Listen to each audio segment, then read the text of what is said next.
Con Juan Sebastián Roldán, buenos días y bienvenido. Empecemos por la vacuna. Hoy llega el primer envío de Pfizer. Va a parar ese avión simultáneamente, no es posible, sucesivamente, entre Quito y Guayaquil o solo Quito y de ahí comienza la distribución. ¿Cómo está? Carlos, buenos días, muchas gracias por la entrevista. La vacuna llega el día miércoles. El anuncio era que llegaba en la semana del 18. La vacuna llega a Quito y desde Quito se hará inmediatamente un traslado con el apoyo de UPS, la compañía de temas logísticos a nivel internacional, a todas las ciudades del Ecuador. Vamos a comenzar paralelamente en más de 10 ciudades del país la vacunación, con la prioridad de trabajar con aquellas personas que están vinculadas con protegernos, los médicos, los geriátricos y las personas con la primera prioridad. Primera noticia, gracias. La vacuna llega el día miércoles. Segunda, Juan Sebastián, entre la llegada y la administración de la vacuna, la colocación de la vacuna, ¿pasan 2 días por todos estos temas logísticos como advirtió María Gloria Alarcón, o hay la posibilidad de que sitio donde llegan, Quito y Guayaquil serán ese día, se dé la administración enseguida, ya que ustedes tienen acceso directo al personal de los hospitales públicos sobre todo? Acceso, me imagino que se refería, Carlos. Acceso directo, ¿qué dije? Acceso. Sí, no, gracias, ya, acceso directo, correcto.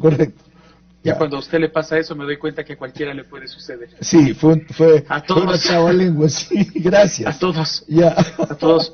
Vamos a comenzar lo antes posible, Carlos. Apenas lleguen las vacunas, vamos a comenzar a vacunar. Como usted sabe, hay más de 10 puntos de distribución en todo el país. Mientras se entreguen de los puntos de distribución a los hospitales, que es donde se va a comenzar el trabajo, porque vamos, repito, a vacunar a las personas que los curan. Aquí la posición es protejamos a quienes nos protegen, y a esas personas que nos protegen les vacunaremos apenas lleguen las vacunas a los hospitales. Hay más de 9.000 profesionales de la salud formándose con Pfizer para tanto la manipulación, la cadena de frío y también la vacunación en esta primera instancia. En efecto, no es un procedimiento cualquiera, como yo mencionaba al comenzar la emisión. Entre las cosas que, por ejemplo, he visto, una vez que se saque la vacuna del termo refrigerado, tiene que estar por lo menos 30 minutos a la temperatura ambiente. Después de que se mezcle el frasquito, las 5 personas a quienes van a ser administradas tienen que estar disponibles en ese rato, entre otras cosas. Por eso, los 9.000 profesionales que habla el secretario que han estado capacitando. Una cosa más en la cual usted ya insistió, pero quisiera una ratificación. Comenzó la especulación de cuánto ha pagado el Ecuador por vacuna. ¿Cuánto ha pagado? El Ecuador está negociando, como ustedes saben, con más de 4 casas de salud. Esas casas de salud tienen distintos precios. Los precios, por ejemplo, de Pfizer son diferenciados, es algo que acabo de comprender cuando estuve en el viaje en Washington con el ministro de Salud, y se diferencian por la capacidad adquisitiva de los países, es decir, los países que más dinero tienen pagan más. El precio final de Pfizer preferiría preguntar y dárselos específicamente, pero está entre un rango de 10 y 20 dólares. Y hay vacunas que van a ser más baratas, por eso estamos hablando con esas casas de salud en las que hay vacunas más baratas y algunas más caras también. También estamos hablando con esas casas de salud porque la estrategia de vacunación es tener la mayor cantidad de casas médicas que entreguen vacunas y sobre esa base tener la certeza de que los ecuatorianos contaremos con muchas opciones para poder ser vacunados. Todas aquellas vacunas que vengan al Ecuador contarán con la garantía del FDA, que es la institución norteamericana, estadounidense, que garantiza que las secuelas o los efectos secundarios sean los menores posibles. Y también con la garantía de la institución europea, que hace lo mismo. Aquellas que no hayan pasado por la institución estadounidense o europea no vendrán al Ecuador. Queda claro que no vamos a comprar y administrar vacunas chinas, entonces. Aquellas que no pasen por esas instituciones no serán administradas en el Ecuador, porque es la mejor manera de garantizar que la gente que se administre una vacuna no tenga efectos secundarios. Lo otro, qué importante la aclaración del rango de precio y la explicación de por qué no es el mismo, así como aquello de que la Pfizer cobra según la capacidad adquisitiva de los países, lo cual me parece sensible, correcto de parte del fabricante.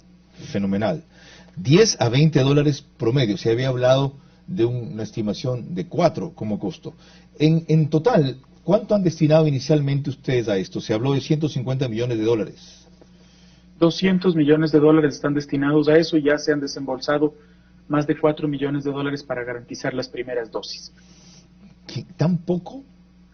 Sí, porque en un primer momento lo que necesitamos es ir recibiendo las vacunas y vamos pagando. Eso es parte del acuerdo, es decir, que no haya un prepago tan grande, sino que nosotros vamos pagando mientras vamos recibiendo. Hoy la gran carrera por las vacunas, Carlos, y es una aclaración, si me permite, fundamental, Claro. es lograr que las vacunas lleguen al país. Es decir, son todos los países del mundo peleando por vacunas para lograr Ajá. que lleguen a mayor cantidad a su país. Y por eso nosotros tenemos ya un compromiso por 18 millones de dosis. Sin embargo, lo fundamental son las 86,000 primeras que llegan entre enero y febrero. En marzo ya tenemos comprometidas 2 millones y esperamos acceder a 2 millones más. Y a partir de eso ya vienen por millones las vacunas, pero somos el segundo país de toda América del Sur que accede a las vacunas de Pfizer, porque Chile fue el primero y porque los otros países están vacunando con vacunas rusas y chinas. Ok, sigamos en esa línea. Qué importante que es informar.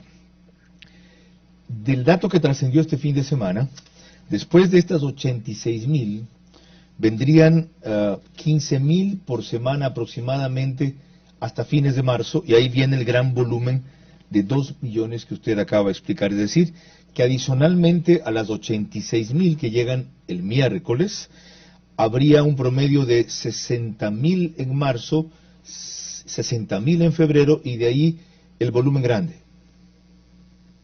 Son 86,000 hasta marzo. Las 86,000 son las que llegan de 15,000 en 15,000 hasta el mes de marzo, y en marzo llegan 2 millones. Es decir, lo que estamos explicando es que hay un grupo grande de vacunas que llegan desde ahora hasta marzo, son las 86,000. Esas se van a ir dosificando a las personas 15,000 por semana.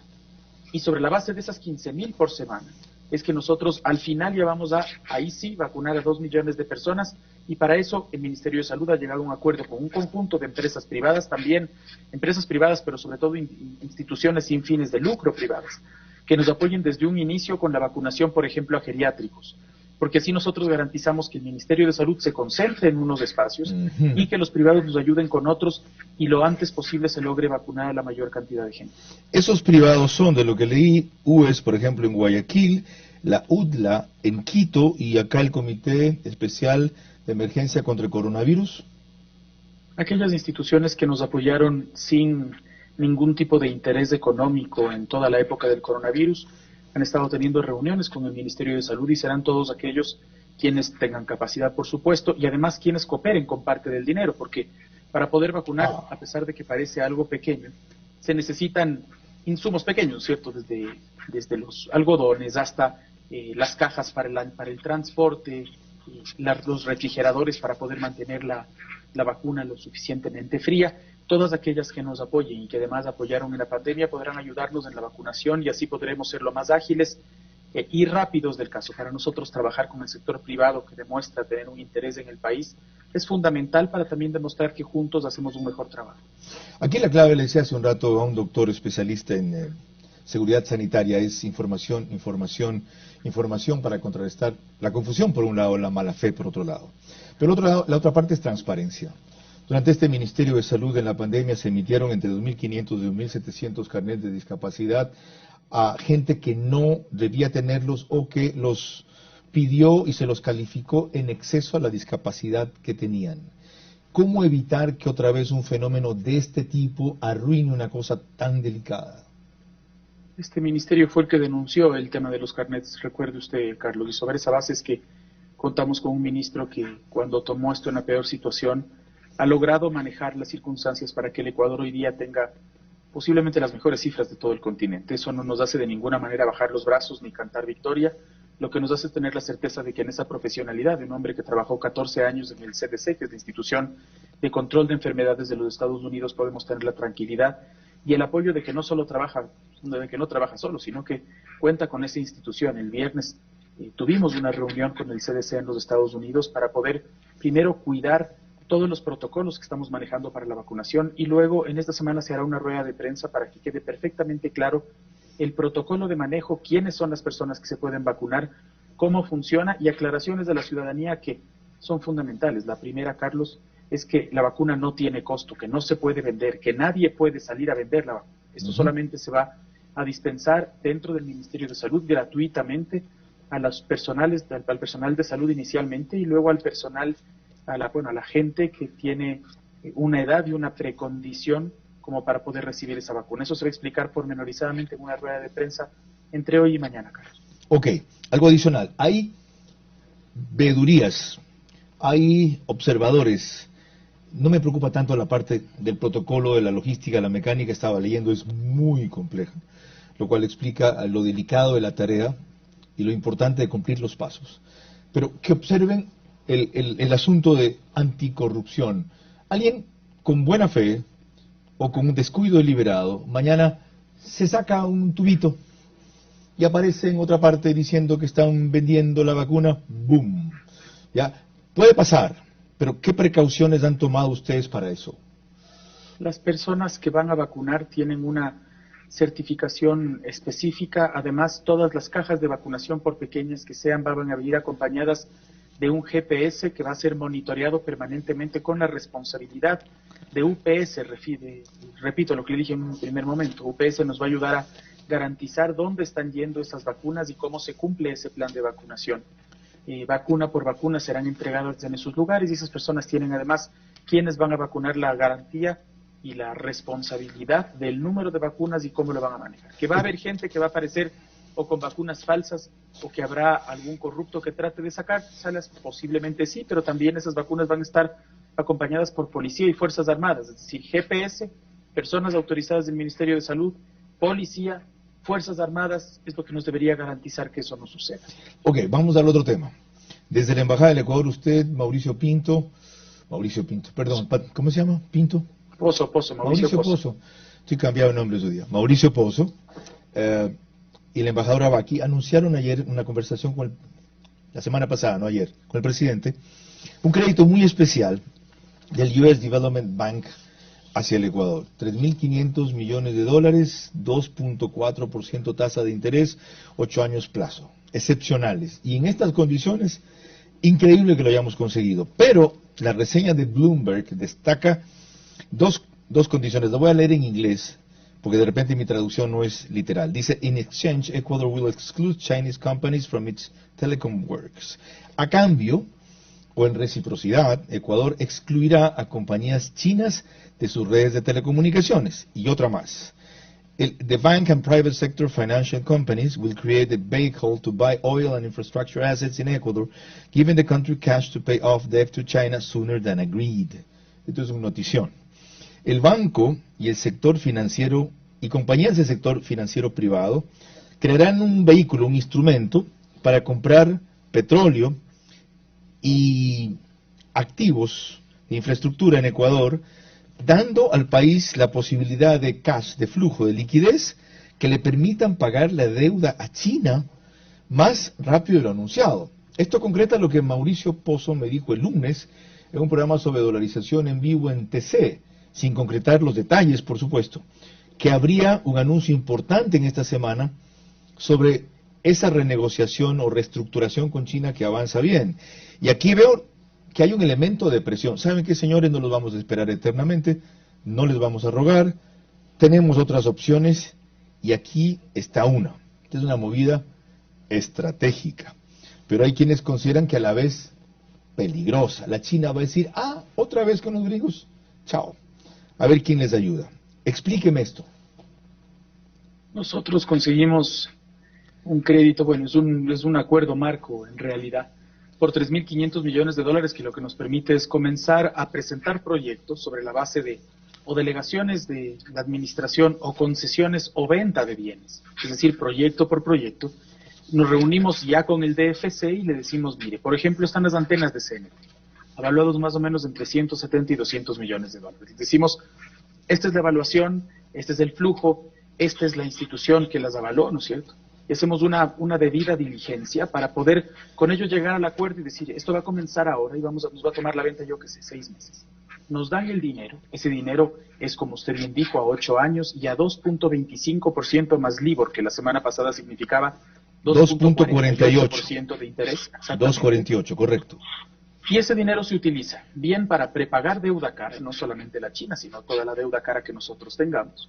Y en segundo lugar también préstamos para el sector productivo. Es decir, por los dos lados tenemos buenas noticias. Pero lo más importante, Carlos, y esa es una información errónea de Bloomberg, que también la tomó el Financial Times, y por tal razón también es errónea, es un crédito sin condiciones. Sin condiciones de que se compre a ningún país la deuda, sin condiciones de que estas empresas que vamos a concesionar, a delegar la administración, o aquellos bienes que vamos a vender, se vendan a empresas de ninguna nacionalidad. Y posiblemente lo más importante, Carlos, y es que cerramos nuestro proceso económico y el proceso de financiamiento internacional con procesos transparentes y abiertos. Recuerde usted que el gobierno anterior hacía esto entre gallos y medianoche y luego decía que las cláusulas eran secretas. Nosotros abrimos los libros para que los ecuatorianos sepan que así se puede obrar, y que se puede obrar con honestidad, decencia y conseguir las mejores condiciones en los peores momentos. Ok, la DFC, por si acaso, es la Corporación de Desarrollo Financiero de Estados Unidos, y de lo que entiendo, no es que los 3.500 millones vienen enseguida y entran al Ministerio de Finanzas, sino que a medida que ustedes van cumpliendo con proyectos para financiar eso, ellos van generando esos recursos hasta 3.500 millones. ¿Así es?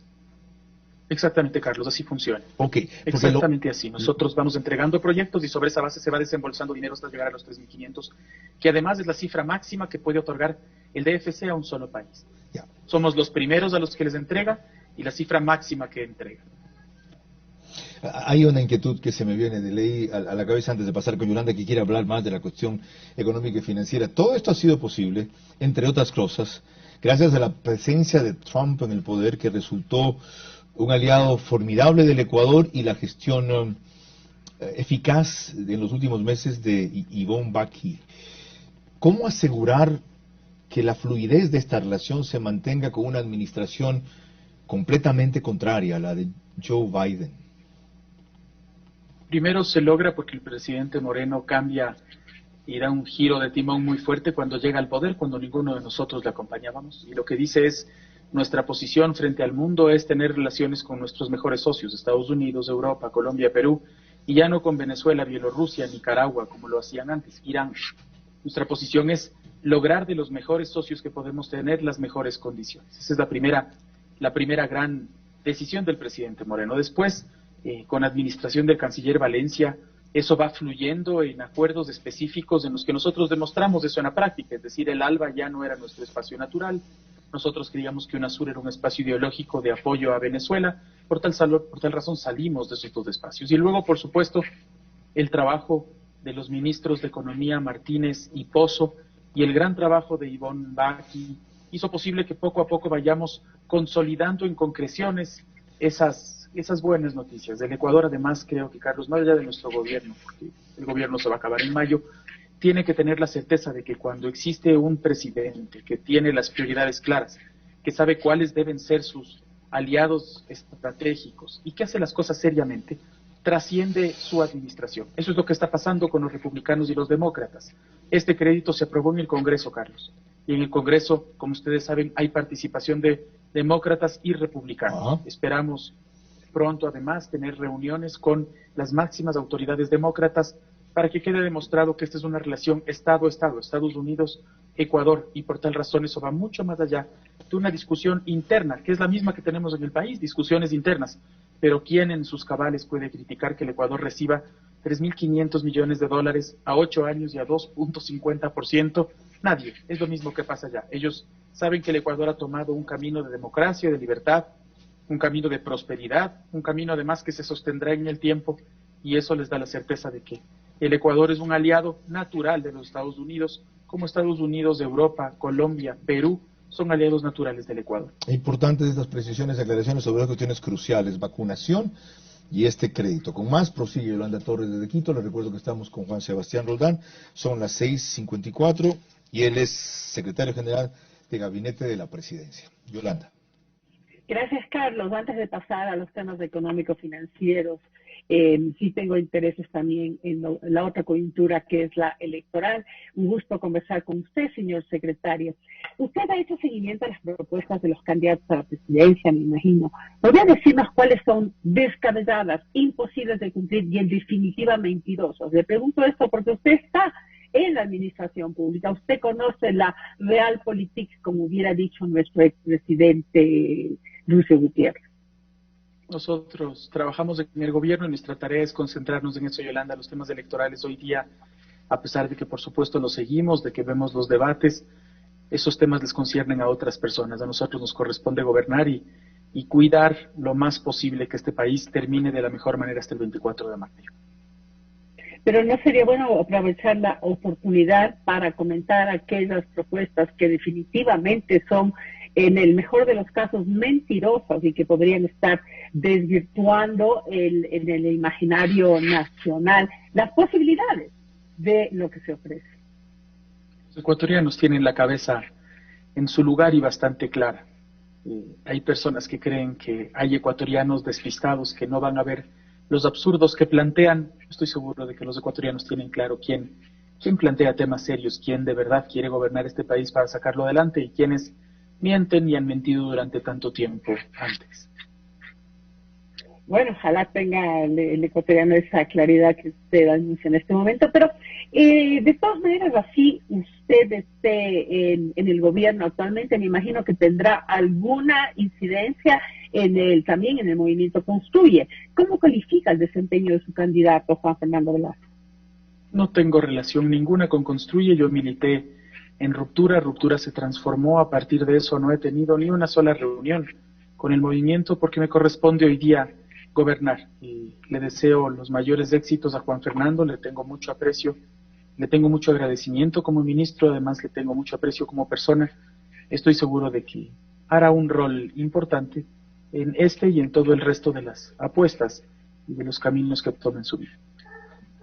Bueno, vamos a los temas entonces económicos. ¿Cómo queda armado el cronograma de nuevos créditos y de pagos para el nuevo gobierno?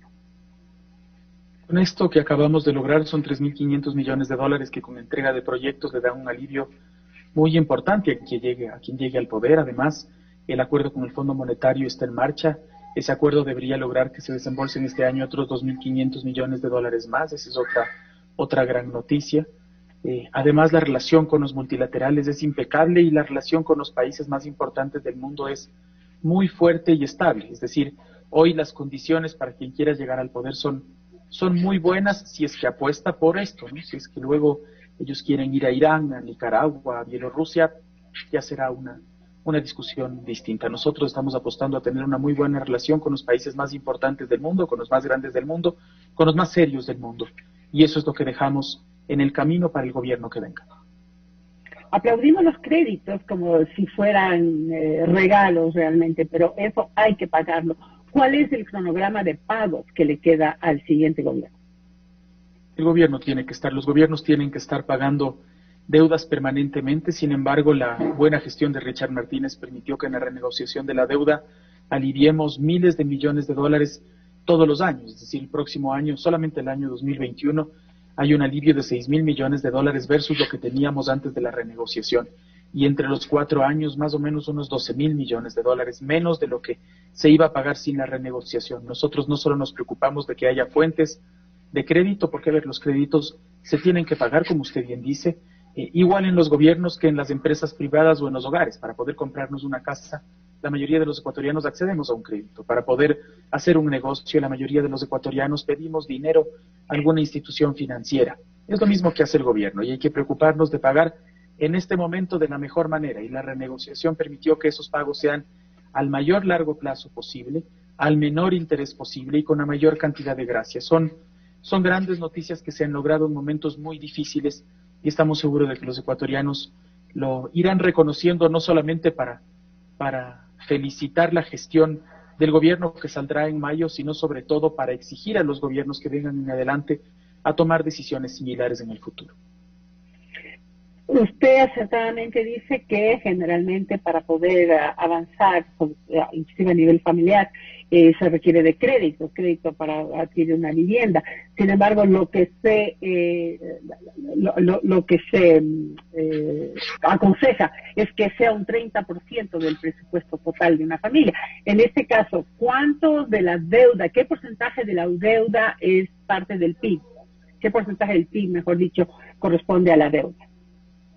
Cuando el presidente Moreno accedió al gobierno, y fue si no me equivoco, la primera diferencia con el expresidente Correa, los datos públicos que se entregaban es que la deuda accedía a 28.000 millones más o menos. Si nosotros tenemos un PIB de 100.000 millones de dólares, estamos hablando de más o menos un 28%. Sin embargo, antes siquiera de que yo llegue al gobierno, yo llegué algunos meses después, ya se hizo una denuncia pública desde el gobierno del presidente Moreno de que la deuda que se recibía era mayor al 60%. Entre la renegociación y los acuerdos, nosotros más o menos hemos mantenido esa cifra, entre 60 y 70% es el promedio de la deuda. En términos de países y términos familiares, las circunstancias son distintas. Solamente para que ustedes tengan una idea, Estados Unidos está apalancado, es decir, endeudado en más del doble de su PIB versus lo que tiene. Los países grandes, no los países en general, perdón, no los países grandes, lo que tienen que preocuparse es su capacidad de pago y la capacidad de seguir recibiendo crédito, porque es liquidez directa a grandes motores económicos que tienen capacidad de pago también. Entonces, las cifras que nosotros recibimos, y esa es otra diferencia con el pasado, son cifras que están en este momento perfectamente claras y además auditadas por los multilaterales que ya nos han desembolsado más de 6.000 millones de dólares y que van a ser 10.000. Es decir, ellos, para poder entregarnos el dinero, han auditado todas las cifras, y por tal razón quien llegue al gobierno va a tener la certeza de dónde está cada centavo, cuánto se debe, dónde se puede manejar ese dinero. Y por eso algunas de las propuestas absurdas que se hacen para las personas que están informadas no son más que eso, un absurdo. Muy bien. ¿Cuánto se pudo avanzar en la renegociación de los créditos con China, especialmente los últimos que le costaron al gobierno 2 renuncias en Petroecuador por no estar de acuerdo con prometer más petróleo como garantía a la deuda? No conozco de las renuncias de quienes hayan dicho que salieron. Por eso nosotros seguimos en un proceso de buena relación con todos los países del mundo. Nosotros tenemos una buena relación con China. Nosotros esperamos que esa buena relación siga adelante en términos de intercambios comerciales de los privados y además de cada vez mejorar nuestras circunstancias de deuda.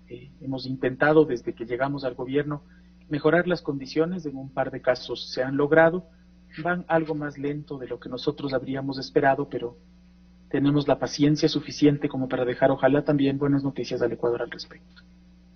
Pablo Flores habló sobre este tema, dio a conocer que no estaba de acuerdo con avalar el crédito, por un lado, que se hacía con China, con la venta anticipada de petróleo. Que haya sido o no haya sido puntualmente el motivo de su salida, por lo menos se dio en un periodo muy cercano. El siguiente gerente de Petroecuador, que no recuerdo el nombre, pues duró un mes. Y también tuvo diferencias con respecto al Ministerio de Finanzas.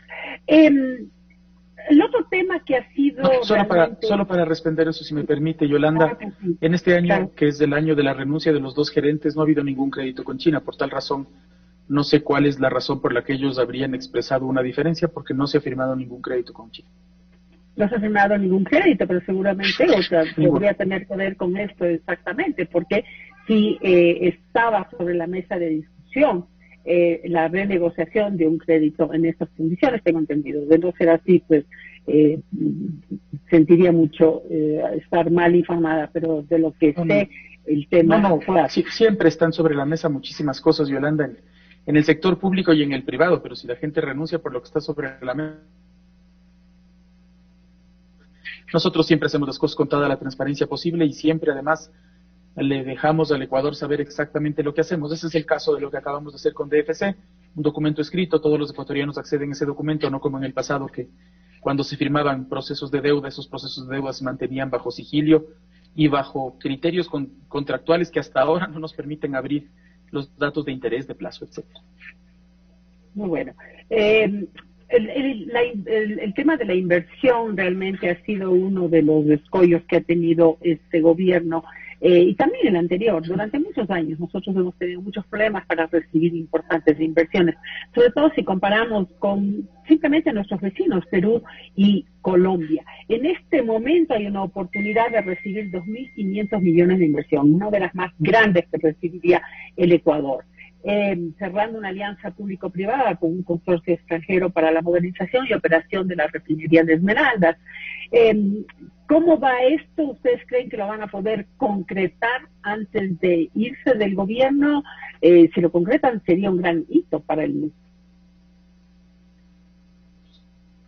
Nosotros hemos abierto las puertas al mundo, pero no solo basta con abrir las puertas al mundo, Yolanda, sino también de demostrar a quienes van a traer dinero al Ecuador que les vamos a tratar con seriedad, simplemente seriedad, y que es primero una justicia imparcial, es decir, una justicia de que si hay diferencias entre el gobierno y la justicia, ellos van a poder tener la certeza de jueces que actúen para las dos partes con cuidado, con independencia, etcétera. Y en segundo lugar, condiciones claras en términos económicos, es decir, que no haya una variación permanente y a conveniencia de quiénes son mis amigos y cómo les beneficio con los impuestos. Eso pasó en el pasado y lamentablemente esa es la gran diferencia con Colombia y con Perú. Colombia y Perú han tenido una justicia que permite certeza tanto para quienes tienen dinero como para quienes cuidan las circunstancias en el país, y en segundo lugar también reglas y seguridad jurídica estable en el tiempo. Eso ha permitido que ya existan inversiones, pero como usted bien reseña, 2 o 3 de ellas están por cerrarse y esperaríamos que así suceda, es decir,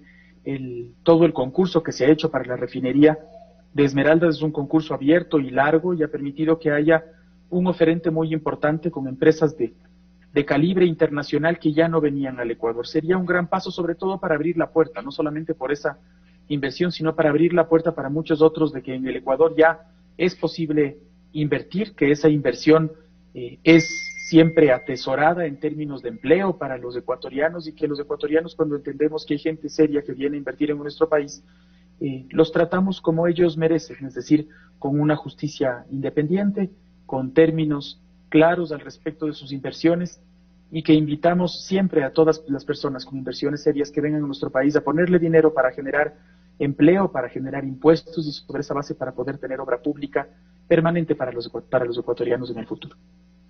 Usted habla de que hay 2 propuestas de inversiones grandes para el Ecuador. ¿Cuáles serían, aparte de esto?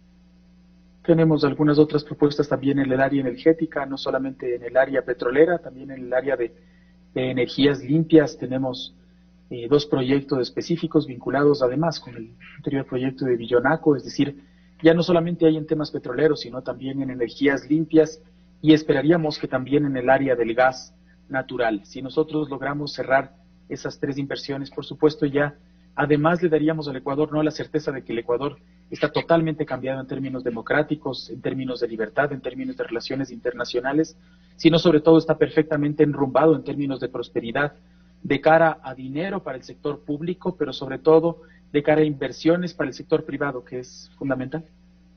Gracias, señor secretario. Seguimos con Carlos Vera desde Guayaquil. Muy amable. Juan Sebastián Rodán, para agradecerle, ha sido indispensable lo extenso de esta conversación, porque creo que fue útil e informativa, muy amable. 7 y 8.